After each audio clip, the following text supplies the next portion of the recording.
Growth is a journey and it can be a slow one. But what happens when that journey feels slow and frustrating, or even like you're moving backwards? So today we're going to explore that a little bit more. We're going to talk about staying patient, trusting the process, even when you're not going as quick as you'd like. So we'll discuss what to do when we're not seeing immediate results, and I'll provide some practical strategies to help you stay focused. In this fast-paced world, we are expecting instant results. But what we're talking about is personal growth. So if you're looking at someone else's journey, then that can be really confusing and frustrating, because we are all our own people and we're all going to grow at different rates. And while we're stuck in the rush of the here and now trying to get everything done, and I can assume that many of us want to hurry the process of personal growth because we've got a big goal we really, really want to reach. But this is the step that takes the most time, and this is the most important step because this underpins everything. Your growth and your ability to adapt and change will support any goal that you have. Think about some of the things you've achieved before.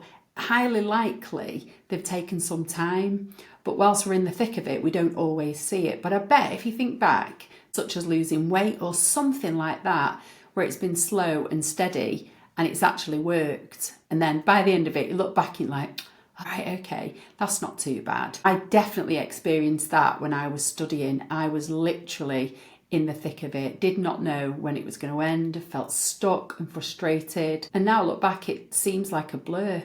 But the same is definitely applicable in your areas of personal growth. We just can't rush it, because this growth is stuff that's happening under the surface. And in order to grow, we need to learn from setbacks.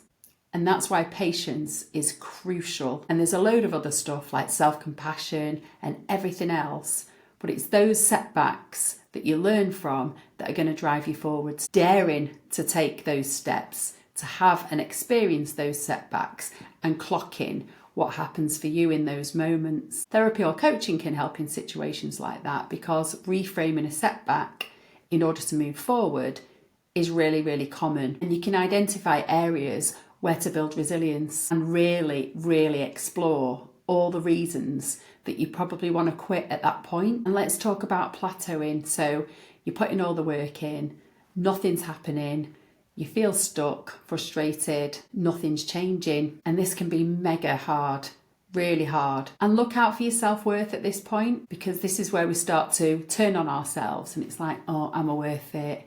I'm no good, and all of those things that crop up. We're so desperate to get to that change that we then start to self-sabotage. So it's really about leaning into your self-knowledge and learning that things do take time. It's reminding yourself that places like social media are fantastic tools, but when we're seeing such quick results from other people, it really does make us feel like there's something wrong with us. Please remember, many people out there don't tell you the journey.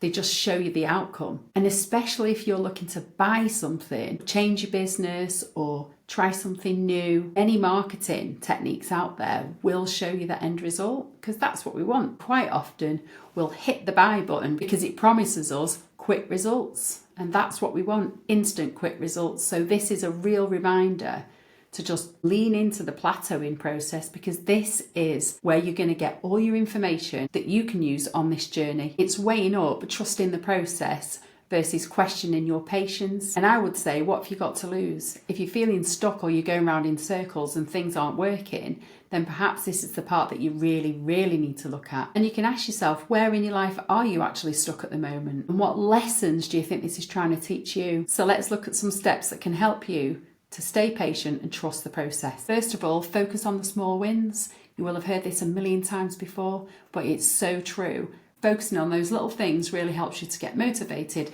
towards the bigger thing. Now, your little thing could be something as simple as sending an email, getting some stuff done at home. But whatever that is, it's got to be small enough for you to do it, to take action, to feel that you've achieved something.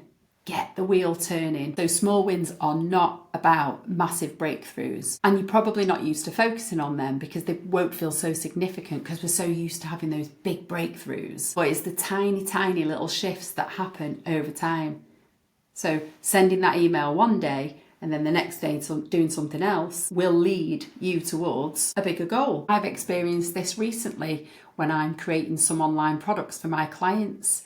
And actually the end result is this fantastic course that offers all these amazing things, and it feels massive and overwhelming. But last week I started by taking small steps. The first step was just researching and looking at people that want to buy these things from me. And ordinarily that probably wouldn't feel like a big step, but it was. It was a little step, and I was like, okay, I've got a better idea of that. Now tomorrow I'm going to look at something else. Then the next day I didn't have much time, so I researched some software and I used YouTube. And all I could manage that day was to watch a 20-minute tutorial. The following day I updated a little bit of my website. And so last week was pretty productive, but I'm still nowhere near my big thing, but I'm nearer than I was. I feel more motivated this week because I've chipped away at it. Secondly, it is all about practicing self-compassion. You have to be kind to yourself. And being kind to yourself is also clocking the negative voices and the critics that turn up, especially during this period, which can feel like procrastination, which for some reason we all think is a bad thing. And it can just be a part of the process. So being kind to yourself, practicing self-compassion is so important. It's about the inner dialogue, that inner voice. I say to clients, it's the one that's getting you there. You're the vessel. So if you've not got a lot of kindness going on there and you're allowing these big negative thoughts to steer the ship, then that's going to impact how you grow. There's also something about staying focused on your bigger goal. So writing them down, having an idea what they are, knowing that they're going to take time. Have your long-term goals visible. Make sure you know where they are, you can see them, you understand where you're heading. This will keep you motivated. And you also have to be really prepared to let go. It's about embracing uncertainty because you will have never been here before. This is a new goal.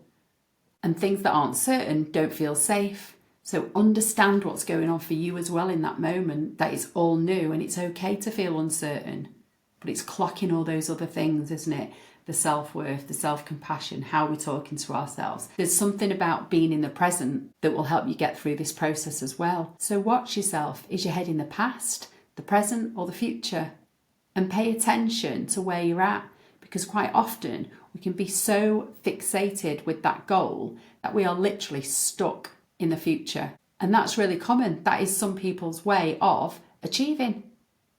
It'll all take care of itself. That's the goal. Hustle, hustle, hustle. We can't predict the outcome. So what we have to do is really, really focus on the present and holding that piece of us that trusts that the results will come in time. It's about learning as well that consistency is better than perfectionism, because that can stop you in your tracks. So think about a marathon runner. They get better over time. So if you're having a day where you don't want to do something really tiny, just something. Just keep the wheel turning. It's about being consistent, because those small steps will keep nudging you in that direction of that big goal. And I definitely experienced this. I literally ground to a halt very early on in my business because I was waiting for all of my Canva designs and marketing to be completely slick, because I was suffering from that comparisonitis, looking at everybody else out there, and I literally did not get going.